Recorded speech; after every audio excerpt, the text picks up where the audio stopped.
ನಮಸ್ಕಾರ ವೀಕ್ಷಕರೇ, ಎಲ್ಲರಿಗೂ ಸನೀಸ್ ಕಿಚನ್ಗೆ ಸ್ವಾಗತ. ನಾನು ನಿಮ್ಮ ಸಂಧ್ಯಾ ರಘು. ಇವತ್ತೊಂದು ಹೊಸ ರೆಸಿಪಿಯೊಂದಿಗೆ ನಿಮ್ಮ ಮುಂದೆ ನಾನು ಬಂದಿದ್ದೀನಿ. ಅದೇ ಬದನೆಕಾಯಿ ಪಲ್ಯ. ಬದನೆಕಾಯಿ ಪಲ್ಯದಲ್ಲಿ ನಾನಿವತ್ತು ಡ್ರೈ ಮತ್ತು ಗ್ರೇವಿ ಎರಡೂ ಥರ ತೋರಿಸ್ತಾ ಇದ್ದೀನಿ. ಅದಕ್ಕೆ ಈ ಥರ ಗುಂಡನೆ ಬದನೆಕಾಯಿ ತೊಗೊಂಡಿದ್ದೀನಿ. ಉದ್ದನೆ ಬದನೆಕಾಯಿ ಆದರೆ ಚೆನ್ನಾಗಿರಲ್ಲ. ಈ ಥರ ಗುಂಡನೆ ಬದನೆಕಾಯಿನ ತೊಗೊಂಡು ಸಣ್ಣಗೆ ಈ ಥರ ಉದ್ದುದ್ದಕ್ಕೆ ಕಟ್ ಮಾಡಿಕೊಂಡು ನೀರಲ್ಲಿ ಹಾಕಿಟ್ಕೋಬೇಕು. ನೀರಲ್ಲಿ ಯಾಕೆ ಹಾಕಿಟ್ಕೋಬೇಕು ಅಂತಂದರೆ, ಇಲ್ಲ ಅಂದರೆ ಅದು ಕಪ್ಪಾಗ್ಬಿಡುತ್ತೆ ಅಂತ. ಇದಂತೂ ತುಂಬ ಟೇಸ್ಟಿಯಾಗುತ್ತೆ. ನೀವು ಮನೇಲಿ ಒಂದ್ಸರಿ ಟ್ರೈ ಮಾಡಿ. ಹಾಗಾದರೆ ಇದಕ್ಕೆ ಏನೇನು ಬೇಕು ಅಂತ ನೋಡೋಣ. ಮೊದಲಿಗೆ ಈ ಪಲ್ಯ ಮಾಡೋದಕ್ಕೆ ಒಂದು ಮಸಾಲ ಪೌಡರ್ನ ರೆಡಿ ಮಾಡ್ಕೋಬೇಕು. ಅದಕ್ಕೆ ನಾನು ಒಂದು 4 ಸ್ಪೂನಷ್ಟು ಕಡಲೆ ಬೀಜನ ಈ ಪ್ಯಾನ್ಗೆ ಹಾಕ್ಕೊಂಡು ಅದನ್ನು ಸ್ವಲ್ಪ ಹೊತ್ತು ಈ ಥರ ರೋಸ್ಟ್ ಮಾಡ್ಕೋತೀನಿ. ಅದು ಕಲರೆಲ್ಲ ಚೆನ್ನಾಗಿ ಚೇಂಜ್ ಆಗಬೇಕು. ಆ ಕಲರೆಲ್ಲ ಚೇಂಜ್ ಆದಮೇಲೆ ಅದನ್ನು ಒಂದು ಪಾತ್ರೆಗೆ ನಾವು ಸಪ್ರೇಟಾಗಿ ಎತ್ತಿಟ್ಕೊಳ್ಳೋಣ. ಈಗ ಅದೇ ಪ್ಯಾನ್ಗೆ ನಾನಿವಾಗ ಒಣ ಮೆಣಸಿನ್ಕಾಯಿನ ತಗೊತಾ ಇದ್ದೀನಿ. ಒಂದು 4 ಬ್ಯಾಡಗಿ ಮೆಣಸಿನ್ಕಾಯಿ ಮತ್ತು ಒಂದು 4 ಮೀಡಿಯಮ್ ಖಾರದ ಗುಂಟೂರು ಮೆಣಸಿನ್ಕಾಯಿ ತಗೋತಾ ಇದ್ದೀನಿ. ಈ ಬ್ಯಾಡಗಿ ಮೆಣಸಿನ್ಕಾಯಿ ಕಲರ್ಗೆ ಅದು ಖಾರ ಅಷ್ಟೊಂದಿರಲ್ಲ. ಹಾಗಾಗಿ ನಾನು ಖಾರದ ಮೆಣಸಿನ್ಕಾಯಿ ಒಂದು 4 ತಗೋತಾ ಇದ್ದೀನಿ. ಇದೆರಡೂ ಒಂದು ಸ್ವಲ್ಪ ಹೊತ್ತು ಫ್ರೈ ಮಾಡ್ಕೊಳ್ಳೋಣ. ಇದನ್ನು ಕೂಡ ನಾವು ಒಂದು ಪ್ಲೇಟಿಗೆ ತೆಗೆದಿಟ್ಕೊಳ್ಳೋಣ.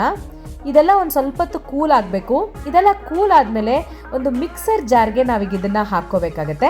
ನೋಡಿ, ಒಂದು ಮಿಕ್ಸರ್ ಜಾರ್ಗೆ ನಾವು ಅವಾಗಲೇ ಹುರ್ಕೊಂಡಿದ್ವಲ್ಲ ಕಡಲೆ ಬೀಜ ಮತ್ತು ಒಣ ಮೆಣಸಿನ್ಕಾಯಿ ಎರಡೂ ನಾವಿವಾಗ ಅದಕ್ಕೆ ಹಾಕ್ಕೊಳ್ಳೋಣ. ಅದ್ರ ಜೊತೆಗೆ ಒಂದು 8 ಬೆಳ್ಳುಳ್ಳಿ ಹೆಸರುಗಳನ್ನೂ ಸೇರಿಸ್ಕೊತಾ ಇದ್ದೀನಿ. ಬೆಳ್ಳುಳ್ಳಿ ಇಷ್ಟಪಡಲ್ಲ ಅನ್ನೋರು ಸ್ಕಿಪ್ ಮಾಡ್ಬೋದು. ಒಂದು 2 ಸ್ಪೂನಷ್ಟು ಹುರುಗಡ್ಲೆ, ಪುಟಾಣಿ ಅಂತ ಹೇಳ್ತೀವಲ್ಲ, ಅದನ್ನು ಕೂಡ ನಾನು ಇದಕ್ಕೆ ಸೇರಿಸ್ಕೊತಾ ಇದ್ದೀನಿ. ಇದನ್ನೆಲ್ಲ ಸೇರಿಸ್ಕೊಂಡು ಚೆನ್ನಾಗಿ ಪೌಡರ್ ಮಾಡ್ಕೊಳ್ಳೋಣ. ನಂತರ ಇದಕ್ಕೆ ಒಂದು 1/4 ಕಪ್ಪಷ್ಟು ಕೊಬ್ಬರಿ ಸೇರಿಸ್ಕೊತಾ ಇದ್ದೀನಿ. ಕೊಬ್ಬರಿನ ನಾವು ಆಮೇಲೆ ಯಾಕೆ ಹಾಕಬೇಕು ಅಂದರೆ, ಅದು ಕಡಲೆ ಬೀಜ ಅದೆಲ್ಲ ಚೆನ್ನಾಗಿ ಪುಡಿ ಆಗೋದಿಲ್ಲ ಅದಕ್ಕೆ. ಈಗ ಒಂದು ರುಚಿಗೆ ತಕ್ಕಷ್ಟು ಉಪ್ಪು ಮತ್ತು ಸ್ವಲ್ಪ ಜೀರಿಗೆನ ಹಾಕ್ಕೊಂಡು ಮತ್ತೆ ಇದನ್ನು ಚೆನ್ನಾಗಿ ಪುಡಿ ಮಾಡ್ಕೊಳ್ಳೋಣ. ಸೊ ಹಾಗಾದಾಗ ಮಸಾಲ ಪುಡಿ ರೆಡಿಯಾಗೋಗುತ್ತೆ.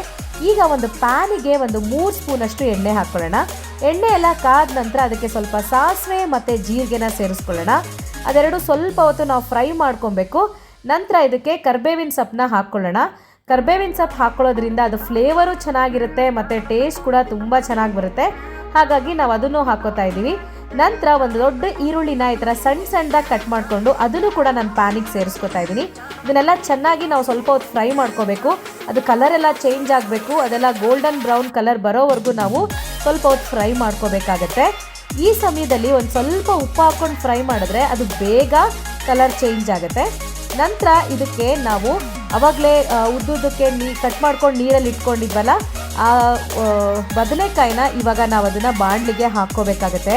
ಇದು ಬದನೆಕಾಯಿ ಸ್ವಲ್ಪ ಸಾಫ್ಟಾಗಿರೋದ್ರಿಂದ ಬೇಗನೆ ಬೆಂದೋಗುತ್ತೆ. ಜಾಸ್ತಿ ಹೊತ್ತು ಬೇಯಿಸ್ಕೊಳ್ಳೋ ಅವಶ್ಯಕತೆ ಇಲ್ಲ. ಒಂದು 3 ರಿಂದ 4 ನಿಮಿಷ ಬೇಯಿಸ್ಕೊಂಡ್ರೆ ಸಾಕಾಗುತ್ತೆ. ಲಿಡ್ನ ಕ್ಲೋಸ್ ಮಾಡಿ ಒಂದು 3 ರಿಂದ 4 ನಿಮಿಷ ಬೇಯಿಸ್ಕೊಂಡ್ರೆ ಅದು ಚೆನ್ನಾಗಿ ಸಾಫ್ಟಾಗಿ ಬೆಂದೋಗಿರುತ್ತೆ. ಈಗ ಅದಕ್ಕೆ ಆವಾಗಲೇ ರುಬ್ಬಿಟ್ಕೊಂಡಿದ್ವಲ್ಲ ಆ ಪುಡಿನ ಸೇರಿಸ್ಕೊಳ್ಳೋಣ. ಸ್ವಲ್ಪ ಪುಡಿನ ಹಾಗೆ ಇಟ್ಕೊಳ್ಳಿ.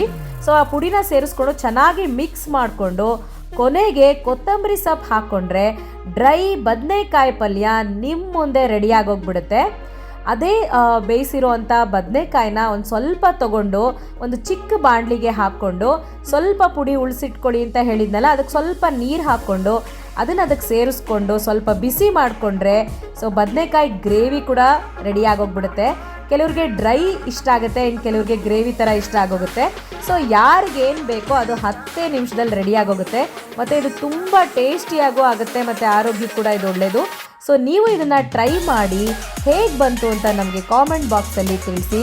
ಮುಂದಿನ ಹೊಸ ರೆಸಿಪಿಯೊಂದಿಗೆ ನಿಮ್ಮ ಮುಂದೆ ನಾವು ಬರ್ತೀವಿ. ಅಲ್ಲಿವರೆಗೂ ಇನ್ನೂ ಯಾರೆಲ್ಲ ನಮ್ಮ ಚಾನಲ್ನ ಸಬ್ಸ್ಕ್ರೈಬ್ ಮಾಡಿಲ್ವೋ ಖಂಡಿತ ಸಬ್ಸ್ಕ್ರೈಬ್ ಮಾಡಿ, ಮತ್ತು ಕಾಮೆಂಟ್ ಮಾಡಿ, ಶೇರ್ ಮಾಡಿ, ಲೈಕ್ ಮಾಡಿ. ಪಕ್ಕದಲ್ಲಿರೋ ಬೆಲ್ ಐಕಾನ್ನ ಪ್ರೆಸ್ ಮಾಡಿ. ಹೊಸ ವೀಡಿಯೋಗಳು ಬಂದರೆ ಅದ್ರ ನೋಟಿಫಿಕೇಷನ್ ನಿಮಗೆ ಬರುತ್ತೆ. ಸೊ ಈ ಥರ ನೀವು ಅಡುಗೆನ ಮಾಡ್ಕೊಳ್ಳಿ, ತಿನ್ಕೊಳ್ಳಿ, ಖುಷಿಯಾಗಿರಿ. ಎಲ್ಲರಿಗೂ ಸಂಧ್ಯಾ ರಘು ಮಾಡುವ ನಮಸ್ಕಾರಗಳು.